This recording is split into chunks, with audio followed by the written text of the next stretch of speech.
Vivid Pictures began over 2 years ago as an experiment in guerrilla filmmaking and consists of two guys from Scotland, myself and James.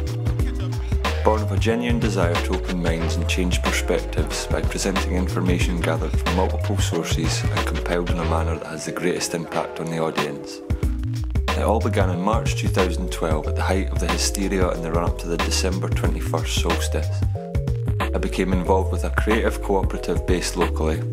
Also involved at the time was James, a friend and musical virtuoso who'd been dabbling in filmmaking. Both James and I had been avidly researching topics which would fall under the category of conspiracy for several years, so it'd be quite common for us to sit for hours discussing the various subjects and research we had been exploring. He gave me a copy of a film he'd been working on called The Wilderness of Mirrors Part 1, the premise of which was a cradle-to-grave story of humanity's enslavement. It consisted of clips from various online documentaries and lectures that many will be more than familiar with: Zeitgeist, The Esoteric Agenda, Outfoxed, etc. But it was edited in a way that seemed to deliver a flowing single narrative, much like many of the best videos I'd seen on YouTube. I found this extremely inspirational, and it was the very next day I made a trailer for what would become the Zero Point series, and spent the next few months diligently compiling and reviewing the material required to create the series. Bearing in mind my background was in audio and had never really considered turning my hand to video at all up until this point. The process was very organic, almost subliminal. I had been downloading video material in the months and years prior to beginning the project, and had been very excited at the common threads and themes that I found running through most of the disparate material I'd been collecting, and I wondered if others were piecing together things mentally in the same way that I was. Much of this material I found so exciting and fascinating, I had a desire to share this information with as many people as possible. Unfortunately, trying to get people to watch multiple documentaries and lectures and piece things together for themselves was not wielding much results. It was after watching James's video that something clicked. Maybe I couldn't get my friends to watch several documentaries, but maybe I could get them to watch one. A documentary containing the most relevant pieces of information from the wealth of material I'd been accruing over the years, stitched together into a cohesive singular narrative that would be wrapped around an important underlying theme. This also addressed the problem of my inability to verbally explain much of the material and theories I'd been exploring. In social situations where the opportunity arises to discuss some of these subjects, I would suffer from an onset of sudden confoundedness, which tended to both undermine my own knowledge on the subject and to detract credibility from the subject itself. It seemed that the best way to get results was to leave myself out of the picture altogether. A few weeks later, the workprint version of Zero Point Volume 1 was complete. After running it by a test audience and making my final edits, I uploaded the film to my YouTube channel and started sharing it about on forums and to my friends on Facebook. After a few weeks, I was surprised to see that viewing figures were more than exceeding my expectations. My overall goal of 10,000 hits was surpassed fairly early, and I'm happy to say that Volume 1 has recently passed the 1 million views mark. As well as exceeding expectations in terms of viewing figures, I'm also happy to say that the information presented in this manner seemed to have the desired effect.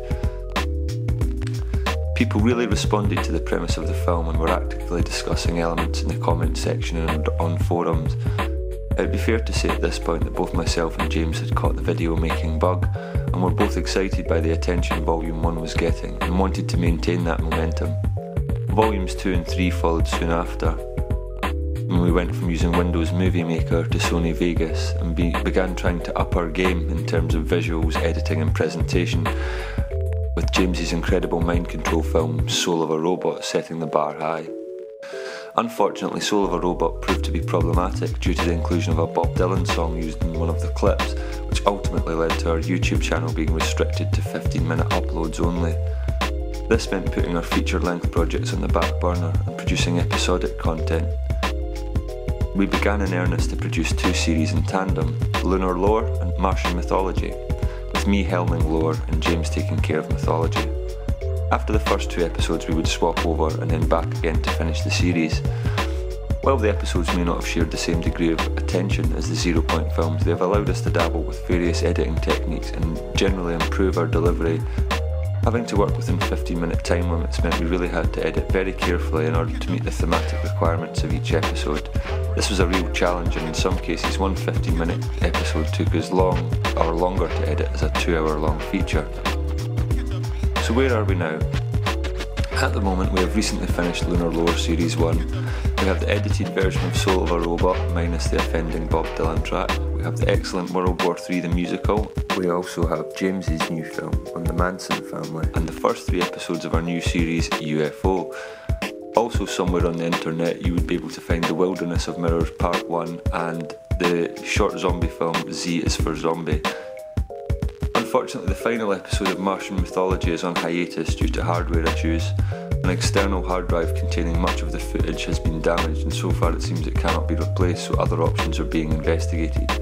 But hopefully it should be released within the coming months, along with a feature-length edit of the entire series. Also, it has come to my attention recently that Zero Point Volume 1 is now blocked in some countries for copyright reasons.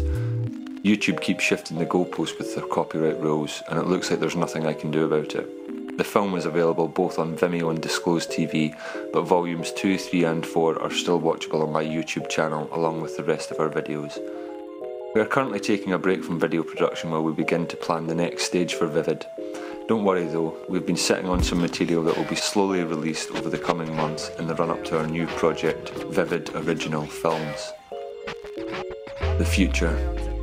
As you will know, for the most part we have been restricted somewhat and only being able to produce compilations of sorts. Although this has become less apparent with recent productions, the aim is to take things to the next level by producing increasingly more elements to our videos ourselves, with full narration and eventually self-shot footage. The first of these new Vivid originals will be the upcoming series Frequency, a series based on my own research conducted for my BSc Honours in Audio Engineering. The series will cover the secrets and science of sound and how this is fundamental in understanding the nature of the universe. Part 1 will focus on binaural beats, a method of brainwave entrainment using sound, synesthesia, a neurological condition in which sound can be perceived as colour, and cymatics, the study of visible sound. It's hoped this project will be completed before the end of the year. We also have a project that has been brewing in the concept stage for a couple of years now. The working title is Conspiratorium, and will serve as a sort of retrospective of the truth movement thus far, the rights and wrongs, the pitfalls and promise, what have we learned and where are we going. There will also be a degree of examining and scrutinising some of the major players in the alternative media. What are their beliefs and motivations? Is there a hidden agenda behind this emergent conspiratorial counterculture? These are the questions that we intend to probe and hope to enter the Conspiratorium before the end of the year. Both myself and James are immensely thankful for your viewership and support, and hope it continues and increases over the coming years as our future projects are released. All we ask is that you watch and share all the videos on our channel and support by spreading the word about the channel and our videos. Thank you very much for your time.